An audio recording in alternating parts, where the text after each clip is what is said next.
Hello students, permutation and combination के next video में आपका स्वागत है। देखते हैं अपन आगे कुछ क्वेश्चन आपके यहाँ बोर्ड पे लिखे हुए हैं, इन क्वेश्चंस को सोल्व करके देखते हैं और ऐसे और क्वेश्चंस को भी अपन सोल्व करेंगे। देखिएगा, सबसे पहला क्वेश्चन जो है कह रहा है the range of the function f of x is equal to 7 minus xp x minus 3 is। अपने को एक फंक्शन दिया है f of x जो कि परमुटेशन फॉर्म में दिया है और अपने को इसकी रेंज कैलकुलेट करनी है। तो मैं सबसे पहले जो है वो सोल्व कर रहा हूं क्वेश्चन नंबर ए को।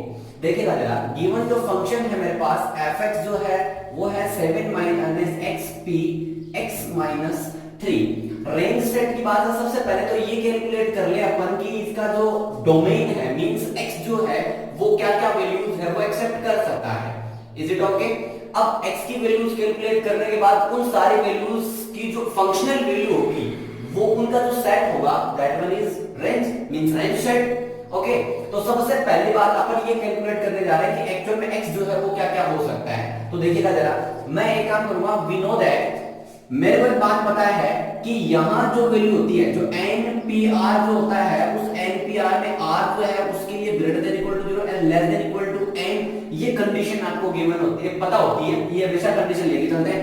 रही बात n की, तो एक्चुअल में n जो है वो कभी भी नेगेटिव नहीं हो सकता, नंबर एक बात। दूसरी चीज, n जो है वो इक्वल टू 0 भी नहीं हो सकता। आपको पता होगा क्यों नहीं हो सकता। 0 का मतलब n जो यहां है वो एक न्यूमेरिकल रिप्रेजेंटेशन नहीं है। n जो है वो नंबर ऑफ ऑब्जेक्ट्स होते हैं, मतलब अगर आपके पास कोई ऑब्जेक्ट ही नहीं है तो then selecting and then arrangement का कोई क्वेश्चन नहीं बनता। तो n जो है वो यहां 0 भी नहीं हो सकता। अब देखते हैं, तो इन दोनों कंडीशंस को यहां यूज करते हैं। तो हियर देखिएगा जरा, 7 माइनस x जो है वो उसमें मेरे पास क्या कंडीशन है, जो कि मैंने कहा n है वो 0 नहीं हो सकता और नेगेटिव नहीं हो सकता। इसका मतलब है ये ग्रेटर देन इक्वल टू 0 होगा, सॉरी ग्रेटर देन 0 होगा। 7 माइनस x ग्रेटर देन 0 होगा। देखते हैं आगे। यहां एक बात देखने वाली ये है कि दूसरा n x minus 3, x minus 3 जो है वो क्या होगा, x minus 3 obviously greater than equal to 0। और यहां मैं एक काम कर लूं कि ग्रेटर देन 0, देखिएगा जरा, ये जो पार्ट है 7 minus x greater than 0, greater than 0 तो होगा, बट अपने को एक बात पता होनी चाहिए, यहां जो वैल्यू है वो एक दूसरी बात है कि n जो है वो कभी भी क्या नहीं होता, n जो है कभी भी डेसिमल फॉर्म्स नहीं होती, एक इंटीजर होता है। मींस मैं कहूं कि n इज इंटीजर, तो देखिएगा जरा, जब n इंटीजर है ग्रेटर देन 0, फर्स्ट इंटीजर क्या होगा 1, तो मैं इस बात को ऐसे भी लिख सकता हूं, it is greater than equal to 1। Okay, अब इन दोनों इनइक्वालिटीज को अपन सोल्व करते हैं और उन दोनों इनइक्वालिटीज को सोल्व करके अपन वैल्यू कैलकुलेट करते हैं x की। तो देखिएगा जरा, यहां से ये बन जाएगा, मैं x को इधर लेके जाऊंगा 7 और इसको इधर लेके जाऊंगा 1 is less than equal to x, means यहां जो पार्ट बन गया x is less than equal to 6, या मैं यूं कहूं कि 6 is greater than equal to x, दोनों बात एक ही है। यहां इसको सोल्व करते हैं, इसमें 3 को अगर इधर लेके जाऊं तो x greater than equal to 3। इन दोनों पार्ट को मैं एक साथ अगर कंबाइन करता हूं तो मैं इन दोनों को एक साथ लिख सकता हूं कि here x is greater than equal to 3 and less than equal to 6। ये आ गई x की वैल्यूज, मतलब x का रेंज आ गया। एक्चुअल में मैं यहां फिर से कोई बात करूंगा, x जो है इस रेंज में तो होगा लेकिन केवल और केवल इंटीजर वैल्यू होगी। x can be only integers. आपको पता होगा इंटीजर क्यों होगा, क्योंकि अगर इंटीजर होगा तभी यहां जो वैल्यू वो इंटीजर बन पाएगी, यहां जो वैल्यू है वो इंटीजर बन पाएगी, क्योंकि एनपीआर में जो ये कंडीशन होती है n और r दोनों की कंडीशन के, ये ऑब्वियसली पता है कि जो n और r है वो कभी भी नॉन इंटीजर वैल्यूज नहीं हो सकती, इंटीजर होंगे ऑलवेज, वो भी पॉजिटिव इंटीजर। ये बात मैं कहूं तो यहां जो है वो पॉजिटिव इंटीजर की मैं बात करने जाऊं और n is a positive integer, अगर मैं कहूं तो अंडरस्टूड है, ऊपर बात कर ली। तो देखिएगा जरा, इसका मतलब यहां से x जो है 3 हो सकता है, नेक्स्ट 4 हो सकता है, 5 हो सकता है, अभी भी इसी रेंज में है, और नेक्स्ट जो है 6 हो सकता है, इससे ज्यादा नहीं हो सकता। तो x की वैल्यूज अपने पास आ गई 3, 4, 5 एंड 6। तो सबसे पहली बार मैं लिखूंगा f ऑफ 3, मेरे को तो रेंज चाहिए ना इस फंक्शन की, तो f ऑफ 3 क्या हो जाएगी, equal to 7 minus 3, 7 minus 3 p, 3 minus 3 means हो गया 4p0 और उसकी वैल्यू होगी 1। नेक्स्ट f ऑफ 4 जो होगा वो क्या हो जाएगा, 7 माइनस 4p, 4 माइनस 3 जो कि वैल्यू बन जाएगी 3p1, और 3p1 की जो वैल्यू होगी आपको पता है, जो कि होगी factorial 3 upon factorial 3 minus 1 means हो गई 3। Is it okay? Similarly next check कर सकते हैं, factorial n upon factorial n minus r, तो फैक्टोरियल 2 3 बार आ गया, फैक्टोरियल 2 कैंसिल आउट 3। ऐसे ही f ऑफ 5 की जो वैल्यू है वो क्या हो जाएगी, f ऑफ 5 बन जाएगा 7 माइनस 5p, 5 माइनस 3 मींस ये बन जाएगा आपका 2p2, और 2p2 की वैल्यू कितनी होगी आप चेकआउट कर सकते हैं, यहां से value factorial 2 upon factorial 2, obviously 2 minus factorial 2 minus 0 या 2 which is equal to factorial 2, यानी कि ये वैल्यू हो गई 2। नेक्स्ट जो है बन गया f ऑफ 6, f ऑफ 6 जो बन जाएगा 7 माइनस 6p, 6 माइनस 3, और जो कि बन जाएगा अपना कितना 7 माइनस 1p, ये कितना 3। एक्चुअल में ये देखने वाली बात है, जब कभी भी r की वैल्यू अगर n की वैल्यू से बिगर हो जाए, इसका मतलब है उसकी वैल्यू जो है ऑलवेज क्या होगी, ये 0। ये बात ध्यान में रखने वाली बात है। अगर आपके पास n p r where r अगर इसमें ये 0 होगा कब, जब r आपका greater than equal to n हो, सॉरी इक्वल टू नहीं ग्रेटर देन n हो, तो ये वैल्यू 0 होगी। सिमिलरली n c r में भी यही होता है, 0 होता है जब r जो है आपका n से, मतलब यहां वाली वैल्यू जो n से ग्रेटर हो जाए तो वो ऐसा कोई कॉम्बिनेशन या ऐसा कोई पार्ट नहीं बनता है, तो ये हमेशा 0 होता है, तो ये वैल्यू 0। तो रेंज सेट जो है अपने फंक्शन की, मैं यहां से चेक करूंगा 1 आ गई, 1 2 है, 0 है, 1 3 है, तो रेंज मैं यहां लिख देता हूं, रेंज ऑफ fx जो है, fx जो है एक्चुअल में मेरे पास आ गई है, सेट फॉर्म में लिखूंगा मैं, ऑब्वियसली रेंज जैसे सेट होता है, तो सबसे पहले 0 लिख दूं, फिर दूसरी 1 भी आ रही है, फिर इसमें 2 भी आ रहा है और 3 भी आ रहा है, तो इस तरीके से ये अपने पास गिवन फंक्शन का जो रेंज है वो मिल गया है। नेक्स्ट क्वेश्चन की बात करते हैं अपन। नेक्स्ट क्वेश्चन क्या कह रहा है, देखिए बहुत ही बढ़िया अच्छा क्वेश्चन है, देखिएगा नेक्स्ट क्वेश्चन।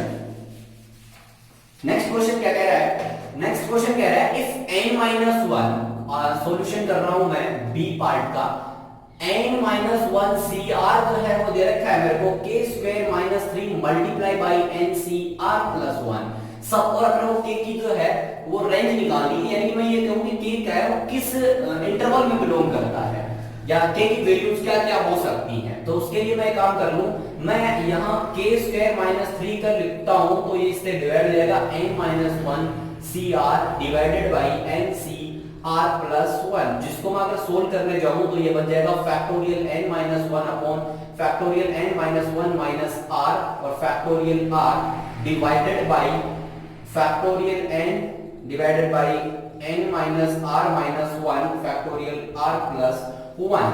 यहां से मैं अगर इसको सोल्व करने जाऊंगा तो ये जो पार्ट मेरे पास आएगा ये इससे कैंसिल आउट हो जाएगा, यहां से मैं n अगर बाहर लेता हूं तो n माइनस 1 जो कि इससे कैंसिल हो जाएगा, तो मैं इसको ऐसे लिख सकता हूं factorial n minus 1 by factorial r into, इनको ऊपर क्रॉस करके लिखो तो r plus 1 upon factorial n, और यहां से n बाहर लूं यहां से r प्लस 1, तो ये बन जाएगा n minus 1 upon factorial r into, अगर मैं यहां से r प्लस 1 बाहर लेता हूं तो फैक्टोरियल r बन जाता है, और n बाहर लेता हूं तो n माइनस 1 बन जाता है, ये इनसे कैंसिल आउट होगा, ये जो वैल्यू है वो r plus 1 by n means k square minus 3 जो है वो अपने पास फिलहाल इतना आ गया। इसको अपने इक्वेशन दे करके छोड़ देते हैं, आगे जो है वो पार्ट लेके चलते हैं।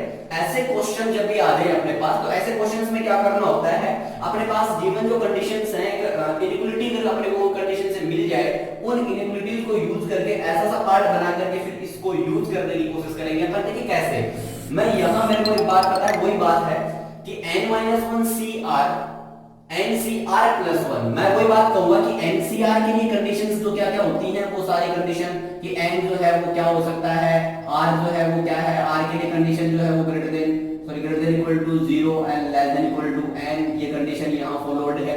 ठीक है, तो यहां मैं एक काम करूंगा, अब देखिएगा जरा, मैं कंडीशन यहां लगाऊं कि यहां लगाऊं, डिपेंड करता है।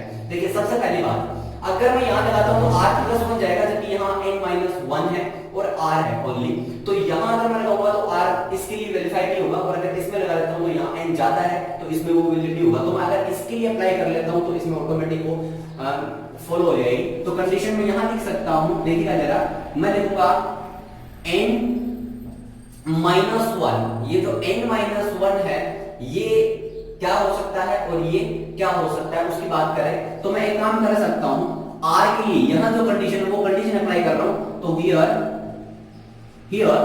r is greater than equal to 0 but less than equal to n minus one. Similarly अगर मैं यहां लगाता तो r plus one is greater than equal to less than n, जो कि वापस से कोई कंडीशन बन पाती थी लेकिन उसमें थोड़ा सा है, तो ये काम अपन कर सकते हैं। ये हुआ। अब देखिए मेरे को ऐसा सा सेटअप बन जाए, ऐसा सा अगर मैं यहां बना लेता हूं तो मैं इसको वहां यूज कर पाऊंगा। तो मैं इसके लिए कर रहा हूं कि यहां r की बजाय r प्लस वन है तो मैं इस इनइक्वालिटी में प्लस वन ऐड कर देता हूं दोनों तरफ, तो यहां वन हो जाएगा, यहां ये हो जाएगा, और यहां पर वन से वन कैंसिल होकर के ये केवल n बच जाएगा, adding on all the sides. अब देखिए अभी तक भी अपने पास ऐसा पार्ट नहीं बना है। अब मैं एक काम कर लेता हूं कि n से अगर मैं डिवाइड कर दूं इसको तो मेरे को ऐसा सा पार्ट बन जाएगा। तो n से मैं डिवाइड करता हूं 1 by n, r plus 1 by n, और यहां मैं 1 लिख देता हूं। देखिएगा आपको पता है कि n ऑलवेज ग्रेटर देन 0, मतलब एक पॉजिटिव क्वांटिटी है, पॉजिटिव होगी n ग्रेटर देन 0। देखिए अगर मैं यहां बात करूं कि ये पॉजिटिव जब है तो पॉजिटिव है तो इनइक्वालिटी का जो साइन है वो कभी चेंज नहीं होगा, या यूं कहूं कि n माइनस वन, ये देखिए वही बात है पीछे वाले जो क्वेश्चन में क्या था, n माइनस वन, ये कभी ये जीरो नहीं हो सकता, n की वैल्यू है वो 1 से ग्रेटर होगी। तो मैं कह सकता हूं कि 1 से ग्रेटर, मतलब कहने का मतलब था कि n पॉजिटिव ले लिया अपन, क्योंकि ओवरऑल ये अपने को पॉजिटिव चाहिए। ठीक है, अब देखिए इंप्लाइज करता हूं, अब इसकी जगह क्योंकि मेरे को पता है इसकी वैल्यू जो है वो k स्क्वायर माइनस 3 है, तो मैं इसको यहां मैं यूज कर सकता हूं 1 by n less than equal to जो है k square minus 3 less than equal to जो बन जाएगा अपना 1 बाई 1। इस 1 को मैं यूज कर रहा हूं तो ऐसा सब पार्ट बन सकता है। अभी देखिए मेरे को तो k की वैल्यू चाहिए ना कि k स्क्वायर माइनस 3, तो मैं एक काम करता हूं दोनों तरफ है, हर तरफ 3 ऐड कर देता हूं, तो 1 बाई 3 1 बाई n प्लस 3 करूंगा, यहां करूंगा तो k स्क्वायर माइनस 3 से प्लस 3 कैंसिल आउट हो जाएगा, और यहां बन जाएगा ये 1 प्लस 3। देखिएगा अब एक काम और कर सकता हूं, मेरे को पता है कि 1 बाई n जो है हालांकि पॉजिटिव तो होगा बट बहुत ही नेग्लिजिबल क्वांटिटी होगी, मतलब बहुत ही छोटी क्वांटिटी होगी, ग्रेटर देन 0 है बट छोटी क्वांटिटी है। तो मैं इसको पूरे पार्ट को अगर मैं 3 कर देता हूं तो यहां जो k है वो इसको जो k स्क्वायर है वो इस पार्ट के इक्वल है, तो जब मैंने इसको हटा ही दिया तो ग्रेटर देन का केस आएगा, इक्वल टू केस अपन ऑटोमेटिकली हटा देंगे, तो k square less than equal to 4। देखिएगा आगे चलते हैं। इतना करने के बाद मैं एक काम करूंगा, यहां से मैं इसको दो पार्ट में ब्रेक कर रहा हूं एक बार आपको समझाने के लिए। 3 is less then k square, और एक सेकंड जो पार्ट है एंड करके मैं लिख देता हूं and k square less than equal to 4। देखिएगा जरा, अगर k स्क्वायर ग्रेटर देन 3 है तो इसका मतलब मैं लिखूंगा यहां से जब इसको ब्रेक करते हैं इस इनइक्वालिटी को, तो ब्रेक करने का जो प्रोसीजर है सीधी सी बात आपको k करना है, k जो होगा वो ग्रेटर देन तो होगा रूट ऑफ 3, पॉजिटिव क्वांटिटी से ग्रेटर होता है, और साथ में ही एंड k जो है वो लेस देन होगा माइनस के रूट ऑफ 3 से। ये दोनों पार्ट जो है इस इनइक्वालिटी का सॉल्यूशन ये पार्ट बनता है, होता कैसे वो अपन बाद में बात करेंगे जब इनइक्वालिटी का चैप्टर पढ़ेंगे। एंड यहां से जब इसकी बात करने जाऊं तो ये जो इनइक्वालिटी खोल के देता है कि ग्रेटर देन इक्वल टू होगा -2 but less than equal to होगा 2 से। यहां से देखिएगा एक ये कंडीशन, इन कंडीशंस को यूज करते हैं तो मैं इन दोनों कंडीशन को यूज करके देखो क्या बना सकता हूं, k is greater than -2 but less than root of -3, sorry minus of root 3, then मैं यहां से लिख सकता हूं k is greater than equal to -k2 but less than -root 3। और दूसरा पार्ट, देखो एक पार्ट ये बन गया, दूसरा पार्ट देखिएगा k greater than root of 3, मतलब k जो है वो ग्रेटर देन रूट ऑफ 3 है, बट यहां से लास्टली क्या जा रहा है वो लेस देन 2 है। इस तरीके से अपन k की जो रेंज है, k की जो वैल्यूज है वो किस में बिलोंग करता है, वो इस पार्ट को अपन लिख सकते हैं कि k belongs to close interval -2 to root of -3 open interval, और k belongs to open interval of root 3 to close interval 2। Okay, next जो क्वेश्चन है वो क्वेश्चन अपन यहां सोल्व करने जा रहे हैं। उसके लिए देखते हैं कि क्या पॉसिबिलिटीज हैं, क्या कंडीशंस हैं। आई थिंक क्वेश्चन आपको बहुत बढ़िया से समझ आ रहे होंगे। देखते हैं, यहां देखिएगा जरा एक condition, answer solution number part C. मेरे पास एक कंडीशन गिवन है ये, और इसकी वैल्यू मेरे को कैलकुलेट करनी है। मैं सबसे पहला काम कर लेता हूं ताकि इसको बड़ा एक्सप्रेशन नहीं करना पड़े, मैं लेट कर लेता हूं कि लेट bn जो है वो है summation r equal to 0 to n r by ncr, और इसको पार्ट 1 दे देता हूं। देखिएगा कैसे, मेरे को पता है bn की वैल्यू मैं इसको ना लिख करके bn लेके चलूं, मेरे को इतना पार्ट नहीं लिखना पड़े। अब एक बात समझने की ये है कि अगर मेरे पास इस पार्ट की अगर मैं बात करने जाऊं तो ये देखो, मैं इसको ऐसे लिख सकता हूं कि bn is equal to summation चल रहा है r 0 टू n चल रहा है। मेरे को ये पता है कि ncr जो होता है वो n माइनस r होता है, ठीक है। और होता क्यों है वो आपको सबको समझ में बताया हुआ है, एक्चुअल में ऐसा क्यों होता है आप देख सकते हैं। तो मैं एक काम कर सकता हूं, अगर मैं r को यहां रिप्लेस कर दूं n माइनस r से, तो मैं n माइनस r लिख रहा हूं, और n minus r replace by n minus r। क्यों, उसका एक एग्जांपल छोटा सा अपन लेके देखेंगे, टेंशन ना करें। bn इज इक्वल टू, देखिएगा जरा, summation r is equal to 0 to n minus r as it is, but n minus r अपन जानते हैं ncr जो होता है वो n माइनस r क्या होता है, मतलब ये पार्ट इसके इक्वल, तो मैं इसको लिख सकता हूं ncr के। देखिएगा जरा, यहां ncr मिल गया, यहां ncr मिल गया, इसको इक्वेशन में सेकंड कह देता हूं, मैं equation first plus second imply कर रहा हूं। तो देखिएगा जरा, यहां 2 bn plus bn 2 times of bn बन जाएंगे, और यहां बनेगा समेशन r from 0 to n r by ncr plus summation r from 0 to n वही n minus r divided by ncr। देखिएगा जरा, दोनों में समेशन सेम है, तो मैं इस समेशन को कॉमन या एक तरह से दोनों पे एक साथ अप्लाई कर सकता हूं।